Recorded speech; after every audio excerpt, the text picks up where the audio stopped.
이런 우스개 이야기가 있습니다. 제가 서두에 우스개 이야기라고 하는 이유를 아시죠? 유머에 자신이 없다는 얘기입니다. 그러니까 눈치껏 좀 웃어달라는 얘기인데, 특별히 성가대는 리액션이 중요합니다. 여러분이 웃는 모습을 보고 여기서 따라 웃으시거든요. 옛날 시골 한 마을에 가게가 있었답니다. 근데 그 가게에 뭐 별로 좋은 물건을 파는 것도 아니고 가격이 또 싼 것도 아니고 그저 단지 그 마을에 오직 하나만 있는 가게이기 때문에 그저 그 동네 사람들도 하는 수 없이 그저 울며 겨자 먹기 식으로 그 가게를 이용하게 되는데, 하루는 그 가게 바로 옆에, 오른쪽 바로 옆에 붙어서 큰 가게가 들어오면서 간판이 최고 상품을 팝니다 이렇게 걸어놓는 거예요. 그러니까 이 못된 주인이 참 큰일 났습니다. 이제 어떻게 하면 좋습니까? 또 며칠이 지나서 또 그 다음에는 바로 가게의 왼쪽 옆으로 또 가게가 하나 나더니 이번에는 최저 가격을 보장합니다 이렇게 나옵니다. 그러니까 잠이 안 오는 거예요. 며칠 동안 이렇게 고민하다가 이 별로 좋지 못했던, 옳지 못한 이 주인이 고민하다가 지혜를 내서 간판을 바꿔 달았답니다. 그랬더니 많은 손님이 오히려 이 집에 몰려들더라는 거예요. 그 간판이 세 자인데 출입구 그렇게 했다는 겁니다. 여러분, 아무리 이 약한 사람이라도 이 지혜만 이렇게 지킬 수 있으면 위기도 기회로 옮겨질 수 있을 겁니다. 오늘 본문의 이야기는 사실로 좀 이해하기가 어렵습니다. 그래서 난해한 구절에 속하기도 합니다. 아주 못돼 먹은 청지기가 나옵니다. 근데 주인이 마음이 너무 좋아요. 칭찬하고 있습니다. 여러분, 이 말씀 우리가 겸손한 마음으로 묵상하면 충분히 이해할 수 있습니다. 예수님께서도 제자들에게 이렇게 가르치실 때 너희가 죄악 많은 세상에서 살게 될 것이고 또 이 죄악 많은 세상 가운데 복음을 전해야 될 텐데 특별히 너희는 악한 사람으로부터도 지혜를 배우라 하셨습니다. 그래서 우리가 잘 알고 있는 유명한 말씀 중에 너희는 비둘기처럼 순결하고 또 뱀처럼 지혜로워하라. 뱀에게서도 지혜를 배우라는 말씀입니다. 결코 오늘 이 청지기가 선하다는 얘기가 아닙니다. 또 이 악도 정당화될 수 있다는 얘기가 아닙니다. 여기에는 아주 현실적인 은혜가 있습니다. 주인의 마음이 너무 좋아요. 그리고 우리가 하나님 앞에서는 모두가 죄인입니다. 완전한 의인이 없습니다. 오늘 주인의 마음에서는 이 마지막 지혜가 지혜로웠다 하는 거예요. 본문의 이야기는 아주 간단합니다. 어떤 청지기가 있었습니다. 옛날 돈 많은 부자에게는 이렇게 재산을 관리하는 청지기가 있었는데 이 청지기의 직분 자체가 좀 묘한 사람입니다. 주인의 수하에 있지만 이 청지기는 상당히 높은 지위에 있는 사람입니다. 그래서 이 사람 밑에도 많은 종들이 있어요. 그러니까 타율성도 있지만 자율성도 함께 가지고 있는 그런 청지기 직분입니다. 주인에게는 분명히 종이에요. 그러나 또 다른 종들에게는 마치 주인 행사를 하는 어느 정도의 권세가 있는 그런 청지기가 있었습니다. 그런데 아주 못돼 먹은 청지기예요. 주인의 재산을 그저 아무렇게나 이렇게 쓰고 있습니다. 그 행실이 옳지 못했습니다. 주인의 재산까지 낭비한다는 소문이 돌게 되었습니다. 그래서 오늘 주인이 이 이야기를 다 듣고 나서 이제 직접 선언을 하는 내용이에요. 이런 좋지 않은 소문이 들리는데 이게 어떻게 된 일이냐. 이제 너희 청지기 직분을 중지시키고 그것을 빼앗겠다는 겁니다. 그러니까 이제 동안 일하던 것을 다 계산하고 세마라. 이제 인수인계하고 나가라는 겁니다. 그런 어떤 해임 선언을 지금 주인이 하고 있습니다. 자, 이제 이 악한 청지기가 생각을 했습니다. 이제 와서 땅을 파자니 힘이 없고, 그래요. 정말 땅도 늘 파던 사람이 파는 거지 일 안 해보던 사람이 얼마나 힘들겠습니까? 또 빌어먹자니 부끄럽구나. 그것도 그래요. 이 청지기라는 것은 상당한 권세가 있는 사람입니다. 근데 이제 와서 빌어먹자니 면이 쓰질 않아요. 사람들에게 부끄럽습니다. 그래서 지금 그렇게 구걸할 수도 없는 노릇이고, 그래서 이렇게 저렇게 고민하다가 오늘 지혜를 짜냈다는 겁니다. 자, 마지막 이 시간, 이 기회를 잘 활용했다는 거예요. 오늘 주인이 칭찬하는 것은 바로 이것입니다. 그 마지막 지혜. 작은 부분이라도 요거 하나 잘했다 보시고 아주 듬뿍 칭찬을 해주십니다. 절대로 청지기가 선하다는 얘기가 아닙니다. 비록 악하지만 지혜는 있었다는 얘기예요. 뱀처럼 지혜로우라 하는 것처럼, 뱀에게 지혜를 배우는 것처럼 그 지혜를 들어서 지금 칭찬하고 있습니다. 자, 그렇다면 오늘 본문이 이야기하는 이 청지기의 지혜가 무엇이겠습니까? 분명히 나쁜 놈이에요. 주인의 돈을 낭비했어요. 그러나 남은 시간, 이 파이널 찬스를 잘 이용합니다. 그래서 오늘 주인에게 빚진 사람들을 다 불러놓았습니다. 그래서 너는 저 사람한테 얼마를 빚졌느냐? 네, 기름 100마리입니다. 여기 빨리 앉아서 증서에다가 50이라고 쓰라. 여러분 이거 전문용어로 뭔 줄 아시죠? 공문서 위조입니다. 그리고 두 번째 온 사람한테 너는 얼마 빚졌느냐? 예, 밀 100섬입니다. 빨리 앉아서 내 증서에게 80이라고 써라. 이건 횡령이에요. 20% 횡령한 거예요. 그러니까 공문서 위조에다가 횡령이면 이거 가중처벌 받아야 되는데, 근데 이 청지기는 생각했어요. 나중에 자기가 쫓겨날 때 자기가 이렇게 덕을 베푼 사람이 좀 도와줄 수 있을 것이다. 그 생각을 했더란 말입니다. 이 사람의 지혜 뭡니까? 공문서 위조, 횡령, 그것이 지혜롭다는 것이 아니라 오늘 먼저 과거의 잘못을 그대로 받아들입니다. 주인의 지적을 뭐 이런 방구 없이 그대로 받아들였다는 게 좋습니다. 중요합니다. 여러분 좋으냐 나쁘냐의 문제가 아니에요. 어디까지나 사실이 중요합니다. 기분대로 사는 게 아니에요. 사실에 근거한 삶을 살아야 됩니다. 좀 죄송한 얘기지만 때론 대출을 많이 받아서 사업을 했어요. 사실 따지고 계산해 보니까 남은 돈이 하나도 없어요.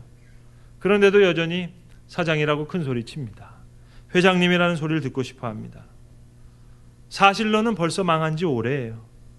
그러면서도 없으면서도 있는 척, 모르면서도 아는 척, 된 것 없이 된 척하는 경우가 우리 주변에, 아니 우리 스스로에게 얼마나 많습니까? 모르면 모르는 대로, 없으면 없는 대로, 실패한 것은 실패한 대로 그 사실로 인정할 수 있는 지혜만은 있어야죠. 구구한 변명 필요 없습니다. 오늘 이 악한 청지기에는 적어도 이 지혜가 있었더란 말입니다. 사실과 진실을 인정하고야 여러분 다시 일어날 수 있어요. 모르고도 아는 척, 없고도 있는 척, 안 된 것 없이 된 척. 여러분 이것만 없어도 사실 반은 성공한 겁니다. 사실을 사실대로 받는 것. 겸손이 아니에요. 사실을 사실대로 인정하는 이 지혜가 있었습니다. 그리고 솔직히 이 청지기 나름대로 변론의 기회를 얻을 수도 있지 않았겠습니까? 그래도 주인의 신임을 받아서 이 자리까지 왔다면 한마디는 할 수 있었을 거예요. 아니, 핑계 없는 무덤이 없다는데 한마디쯤은 이야기할 수 있지 않았겠습니까? 그런데 전혀 없습니다. 주인의 판단을 그대로 받아들여요. 오늘 성경 어디를 보더라도 뭐 손이 발휘되도록 빌었다는 얘기가 없어요. 당연합니다. 내가 잘못을 지었으니 당연하죠. 그대로 받아들입니다. 내가 한 일이 있으니 주인의 결정 이거 맞습니다. 당연히 받아들입니다. 이것이 지혜롭습니다. 여러분 혹 어려움을 당하고 계세요? 실패의 경험이 있습니까? 하나님이 베푸시는 역사에 대해서 당연한 것으로 마땅히 그래야 할 것입니다. 받아들이는 이 지혜 말입니다. 근데 우리에게는 이 지혜가 없어요. 아주 태초부터 그랬습니다. 우리가 너무나 잘 아는 아담과 하와, 하나님께서 따먹지 말라 명하신 선악과를 따먹었지요. 그때 하나님께서 아담에게 나타나서 아담아 아담아 내가 어디 있느냐 부르시고 왜 따먹었느냐 물으실 때 아담이 한 대답을 우리가 너무 잘 알지 않습니까? 하나님께서 주신 저 여자가 따먹으라고 해서 남자 망신 다 시킵니다. 네? 이 한심한 남자를 믿고 어떻게 살겠어요? 여성분들도 웃지 마세요. 하와 할머니도 비슷했어요. 너는 왜 따먹었느냐 하니까 저 뱀이 따먹으라고 해서. 자, 이렇게 전가했습니다. 여러분, 죄에는 한 가지 죄만 있는 게 아니에요. 적어도 여러 가지 죄가 있습니다. 첫 번째 죄는 우리가 범죄하는 죄가 있어요. 우리 모두가 죄인이니까. 저나 여러분이나 죄이니까 죄를 범합니다. 첫 번째 죄예요. 두 번째 죄는 죄를 반복하는 죄가 있습니다. 반복하는 죄도 역시 옳은 것은 아닙니다. 그러나 저와 여러분 연약하기 때문에 지은 죄를 다시 반복합니다. 반복하는 죄가 있어요. 그러나 여러분, 세 번째 죄, 변명하는 죄입니다. 아무리 죄를 짓고 또 반복했다 하더라도 세 번째 죄는 안 지을 수 있잖아요. 그리고 거기다가 네 번째 죄, 죄의 원인을 남에게 전가하는 거예요. 누구 때문에? 말이 많습니다. 오늘 이 악한 청직이 주인이 네가 네 죄를 알렸다 하는 순간에 아무 소리 안 하고 그대로 그 이야기를 받아들여요. 이것이 지혜로운 것입니다. 여러분, 잘못했습니다. 그 한마디면 다 괜찮은 거 아니겠습니까? 구구한 변명이 필요 없잖아요. 근데 우리는 자꾸 잘못되었습니다마는 이러면서 뒤에 부록이 붙습니다. 이게 문제예요. 잘못했습니다. 드릴 말씀이 없습니다. 끝. 근데 어떤 분은 또 드릴 말씀이 없습니다만 그러면서 또 말이 붙어요. 이게 문제입니다. 여러분, 부부간에도 또 직장에서도, 아니 교회에서도 문제가 되는 게 뭡니까? 다 뒤에 나오는 어쩌고 저쩌고 이게 붙어서 그래요. 자, 한 사람이 얘기를 합니다. 이러고 저러고 해서 일이 됐다고. 부부간이건 고부간이건 아니면 직장에서도. 그러면 그 사람 상대방에 가서 얘기하죠. 아니 이게 이러고 저러고 돼서 이게 그렇게 됐느냐 물어보면 그 사람이 그렇게 얘기합니까? 아니 이게 이러고 저러고가 아니라 저러고 이러고 된 거라고 그렇게 얘기하잖아요. 그러니까 저러고 이러고 하고 이러고 저러고 하고 싸우는 거, 이게 다 갈등의 요소입니다. 다 따지고 보면 이런 핑계하고 변명하는 가운데 문제가 더 심화돼요. 근데 오늘 이 악한 청직이 이러고 저러고가 없어요. 저러고 이러고도 없어요. 오늘 성경에 나오는 딱 한마디는 이것입니다. 내가 할 일을 알았도다. 내가 할 일을 알았다. 멋진 얘기 아니에요? 그대로 시인해버리고 이제 오히려 내가 할 일을 알았도다. 잘못을 깨끗하게 인정했어요. 한계를 알았어요. 끝도 알았어요. 시작이 있으니 끝이 당연히 있겠죠. 여러분, 악한 청지기만이 아닙니다. 우리 모두에게 끝이 있습니다. 여러분, 혹 재물을 가지고 계세요? 그 물질 언젠가는 없어질 건 아닙니까? 건강하십니까? 아무리 위생을 지키고 운동한다 하더라도 그 건강도 언젠가는 없어질 거예요. 언젠가는 다 끝납니다. 항상 높은 자리에 있는 거 아니잖아요. 이제 내려올 때가 있습니다. 내가 사는 집도 내 앞으로 등기했다고 해서 그 집에서 내가 영원히 살 수 있습니까? 언젠가는 다른 사람이 살게 될 거예요. 자, 종말을 아는 지혜. 이 사람에게는 이 지혜가 있다는 겁니다. 비단 그것뿐만 아니죠. 여러분, 고난도 그렇습니다. 정말로 힘드십니까? 정말로 어려우세요? 죽을 것 같으세요? 그것도 끝이 있는 거예요. 잠깐이에요. 하나님의 나라에서 누릴 그 장차의 영광을 생각하면 좋게 비교할 수 없는 거예요. 끝은 옵니다. 반드시 끝이 있고 그리고 그 뒤에 영원한 세계가 있어요. 오늘 이 사람의 지혜는 남은 발을 굳게 세웠다는 겁니다. 남은 시간, 남은 기회 잘 사용했어요. 없는 것 중에도 있는 게 있잖아요. 끊어진 중에도 남아있는 게 있어요. 그것을 생각했습니다. 분명히 끝은 있어요. 그러나 아직 가진 바가 있어요. 없는 중에도 있어요. 모르는 중에도 아는 게 있어요. 다 할 수는 없지만 그래도 내가 할 수 있는 부분이 있어요. 바로 그것을 잘 셈했다 하는 겁니다. 그래서 주인님, 내 보던 일을 셈하라. 이거 사형 선고잖아요. 그러나 아직 기회가 있다고 생각했어요. 그 셈이 끝날 때까지는 기회가 있어요. 비록 주인의 재산이지만 남은 시간, 자, 이제 이것을 활용하게 됩니다. 여러분, 오늘 우리가 2012년 마지막 주일을 보내고 있습니다. 과거를 후회하고 계십니까? 아쉬우세요?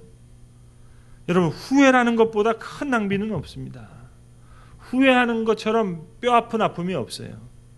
과거에 대해서 이렇게 사로잡히는 것이 큰 낭비입니다. 미래에 대한 환상에 젖어 있는 것도 역시 큰 낭비예요. 인천에 배만 들어오면 그거 다 헛된 얘기입니다, 여러분. 현재가 중요해요.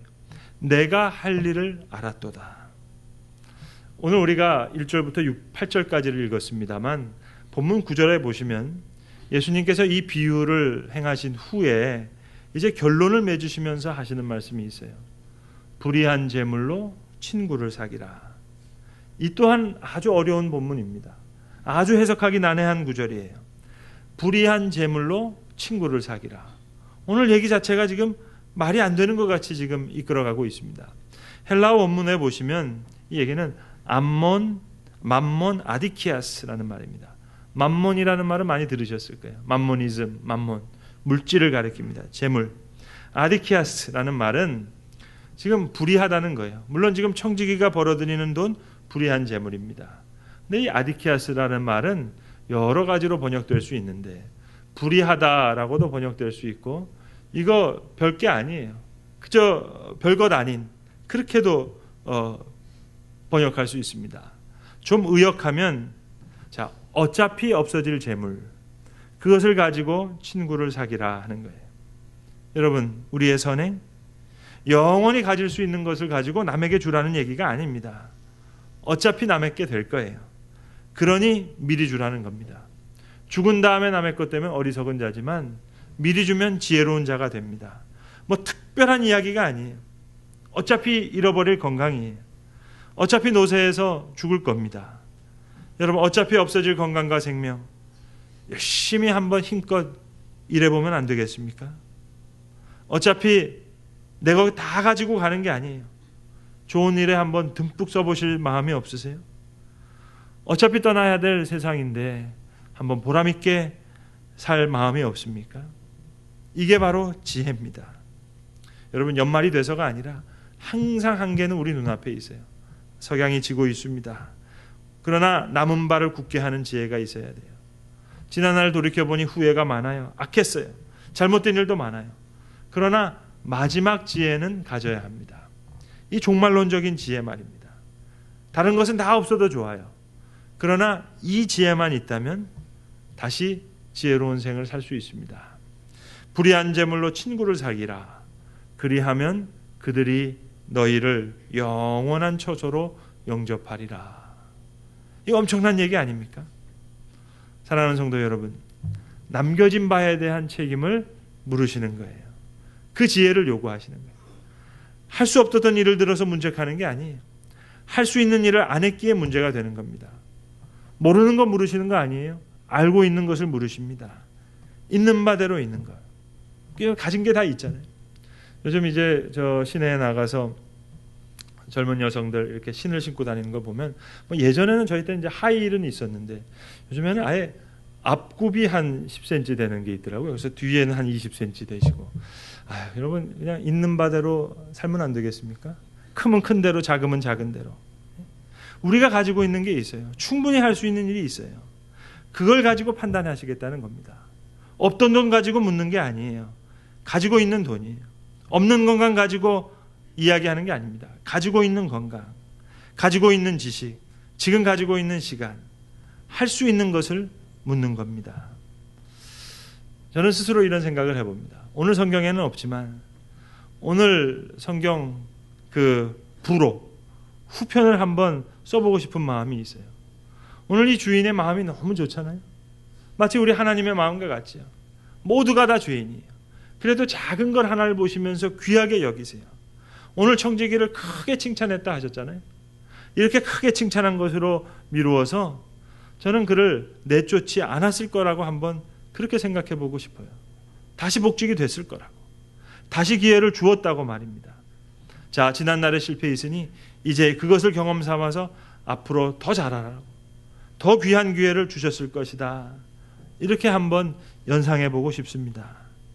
여러분, 지금까지 자유롭게 살았던 것, 그거 내 자유였습니까? 그 돈 내 돈입니까? 건강 내 것입니까? 지혜가 내 것입니까? 어느 것 하나 내 것이 없어요. 지금은 총명할지라도 이제 얼마 지나면 흐릿흐릿 기억력까지 다 없어질 겁니다. 그토록 위하는 건강도 이제 언젠가는 다 없어질 거예요. 생각해 보세요. 원래부터 내 것이 아니었어요. 내가 다 가져갈 수 있는 것이 아니에요. 그런데 내 것처럼 착각했던 겁니다. 오늘 청지기가 이것을 깨달은 거예요. 내 것이 아니었어요. 이제 주인의 것입니다. 이제 청지기의 마음으로 돌아왔어요. 주인의 것을 가지고 선용합니다. 여러분 다시 한번 말씀드리지만 오늘 본문에 어디 하나 손이 발휘되도록 빌었다는 이야기가 없습니다. 변명이 없습니다. 아, 주인님 정말로 잘못했습니다. 죽을 죄를 졌습니다. 정말로 용서해 주세요. 다 쓸데없는 얘기예요. 이제 남아있는 바, 남아있는 것. 네가 지금 일하던 것을 세마라. 주신 시간 잘 사용해야 되겠습니다. 여러분, 지난 한 해 동안 어떠셨습니까? 오늘까지 살아온 생이 옳았는지 그릇됐는지 여러분, 잃어버린 기회에 대해서 연연해하지 마세요. 오늘이 있고 내일이 있잖아요. 적어도 1월 1일 전까지 내가 오늘 숨이 쉬고 있다면 아직 기회는 남아있는 거예요. 엄연히 맑은 정신이 있고 건강이 있습니다. 해야 할 일이 있습니다. 해야 할 일을 찾는 겁니다. 어느 나이 많으신 권사님 한 분이 너무 연로하셨어요. 이제 몸이 노쇠해집니다. 그리고 원치 않게 그의 여생을 병원에서 지내게 됩니다. 정말 주님의 일을 좀 구체적으로 하고 싶은데 여건이 허락하지 않잖아요. 할 수가 없어요. 물론 교회를 위해서, 교육자를 위해서, 주님의 일을 위해서 중보기도는 할 수 있지만 그보다는 좀 더 구체적인 일을 하고 싶어요. 그래서 이 연세 많으신 권사님이 지혜를 내셨답니다. 사람을 구하는 구인 광고를 내셨어요. 조건은 하나, 예수 믿지 않는 사람이어야 된다고. 어려운 구직인가도 아니었어요. 책을 읽을 수 있으면 됩니다. 그래서 오히려 다른 데보다 훨씬 몇 배나 되는 사례금을 줘서 그 청년에게 이제 성경을 읽게 하는 거예요. 평상 머리맡에 앉아서 시편을 읽게 하고 요한복음을 읽게 하고 그거 잘 이해가 안 돼. 다시 한번 읽어보라고. 또 읽어보라고. 그러면서 청년과 이 얘기 저 얘기 나누면서 전도하셨다는 그런 얘기입니다. 사랑하는 성도 여러분, 오늘 본문에 나오는 이 악한 청직이 처음부터 긍휼을 베풀고 선한 일 해라고 했던 것이 아닙니다. 마지막 순간에 정신을 차리고 지혜로워졌습니다. 진실하지도 성실하지도 불인하지도 못했지만 여러분, 후회는 없어야 되겠습니다. 후회처럼 미련하고 가슴 아픈 일이 없어요. 남은 바를 세매야 할 것입니다. 바로 이 시간 여러분, 지혜로운 자가 되어서 비록 악할지 모르지만 비록 선하지 못한다 하더라도 지혜롭다는 칭찬은 꼭 받아야 하겠습니다. 내가 할 일을 알았도다. 오늘 이 시간 우리의 고백이 되어야 할 줄로 믿습니다. 기도하겠습니다. 아버지 하나님, 없으면서도 있는 것처럼 아무것도 할 수 없으면서도 그저 할 수 있는 것처럼 된 것 없이 된 척하는 사이에 스스로 속고 속이는 가운데 살아가는 어리석은 저희들을 불쌍히 여겨주시옵소서. 하나님 앞에 불충했던 지난날 그대로 시인하게 하시고 주님의 심판을 그대로 받아들일 수 있는 겸손을 허락하여 주시옵소서. 끝을 아는 지혜를 주님 우리에게 주시고 그리하여 남은 날을 아는 지혜도 주셔서 남은 시간 남겨진 바를 굳게 세우고 또 맡기신 바 된 그 남은 바를 가지고 하나님 앞에 영광을 드러내는 지혜로운 자들이 다 되게 하여 주시옵소서. 예수님의 이름으로 기도합니다. 아멘.